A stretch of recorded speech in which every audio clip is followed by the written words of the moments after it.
दोङोमोन न'खराव थानायाव बेयाव थारमाने आर'ज खालामबाय फुजा फाथाल खालामबाय माबा बाथौ गायबाय गायनानै बिदि माबानायाव उनाव आरो खेसारि सेसारि जाबाय बुट जाबाय जानायनि उनाव बे खेसारि जानायनि उनाव मोनबो जायाखै जों नुदों मा खेसारि जानानैसो जाबाय नामा होननानै सानदोंमोन बेनिफ्राय जोङो बाहाय बिबिसना खालामबाय किसुमान खेसारि जायैया बुट जाना थांनायाबो थारमाने जाहैबाय जानानै दा बेनिखायनो जों बुटनिफ्राय जादों होननानै जों हमना मोनो आरो दा बेखायनो बेसेबां दिन जाखो जानाया गथाय गामिथिनो दा किसुमान मानसि फायजोबनो हायाखैसो देसन दा मियाबो बे मेडिकेलनिफ्राय थांनानै किसुमान माबा हैदो बे सेलेन टेलेन हैनानैसो किसुमान माबा मोनदों दिनै आफाय सारमोना फायगोन होननायखाय बेयाव लिंबोजोब्बाय गथाय गामिनि माबाखौ दिलिपार गामिनि दा मा ट्रिटमेन्ट खालामगासिनो दङ ट्रिटमेन्ट दा सेलेन होगासिनो दङ किसुमानखौ सेलेन होदो किसुमानखौ बिजि होदो किसुमानखौ उदै सानाय बायदिसिना मुलिखौ होबाय हादो दा किसुमान सिरियासखौ थारमाने बुंदो जे गरस'आव लांनांगोन हैगोन होननानै बुंदो आरो मा गामि दिगुलि पार्कनि गानसोम दिगुलि पार्कनि बेनो आरो जोंनि माबाया जानाय দিগুলিপাৰ এৰিয়াত উত্তৰ প্ৰদেশত বিশ্বনাথ আন্ধ্ৰ দিগুলিপাৰ এৰিয়াত পূজা পালন হৈছিলে আৰু তাতে বুটমাহ লগতে খিচিৰিও খাইছিলে মানুহবিলাকে আৰু বুটমাহ খোৱাৰ পিছত শুক্ৰবাৰে অৰ্থাৎ 16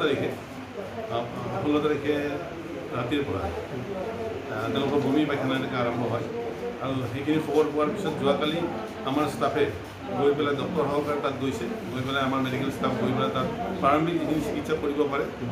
চেলেনৰ পৰা আদি কৰি যিখিনি দিব লগা হয় বা মেডিচিন যিখিনি দিব লগা হয় তাত 32জন লোকক ট্ৰিটমেণ্ট কৰে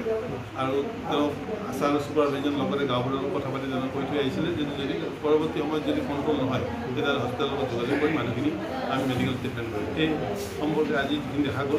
যে 32জন ট্ৰিটমেণ্ট কৰিছিল তাৰে কিছু সংখ্যক ভাল পালে আৰু কিছু সংখ্যক নতুনকৈ কেছ হ'ল গতিকে তাৰে মুঠতে 52জন ৰোগী আজি ইয়াত আহিছে পুৰণা নতুন ৰোগী তাৰে প্ৰায় 20-22জনক আমি চেলাইন দিব লগা হৈছে আৰু বাকীখিনি সাময়িক ট্ৰিটমেণ্ট প্ৰাথমিক ট্ৰিটমেণ্ট দিয়াৰ পিছত আমি ঘৰলৈ পঠাই দিছোঁ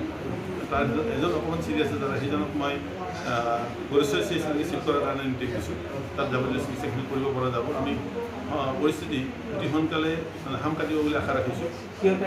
এইটো বুট মাহৰ পৰা হোৱা যেন লাগিছে বুট মাহবিলাক সহজে ধুই পেলাই ল'বলৈ পুৰণা বুট মাহ হয়তো আছিল তাত কিমানখিনি ইনচেক্টিয়া দিয়া হৈছে কোনো গম নাপায় গতিকে বুট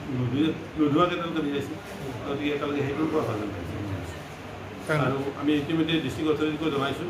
ডিষ্ট্ৰিক্ট অথৰিটিৰ পৰা আমি সঁহাৰি দিছে তেওঁলোকে আমাৰ মেডিচিন যিখিনি পৰ্যাপ্ত লাগে আমাক দিছে আৰু জিলা আমাৰ প্ৰশাসনীয় বিষয়াসকলকো আমি জনাইছোঁ চাইবাৰ অফিচাৰকো আমি জনাইছোঁ আৰু আশা ৰাখিছোঁ আমাৰ MLA মহোদয় নিশ্চয় আহিব আৰু তেওঁ অলপ চুপাৰভাইজ কৰিব গতিকে পৰৱৰ্তী সময়ত যদি কিবা অসুবিধা হয় তাৰ কাৰণে আমি সক্ষম হৈ আছোঁ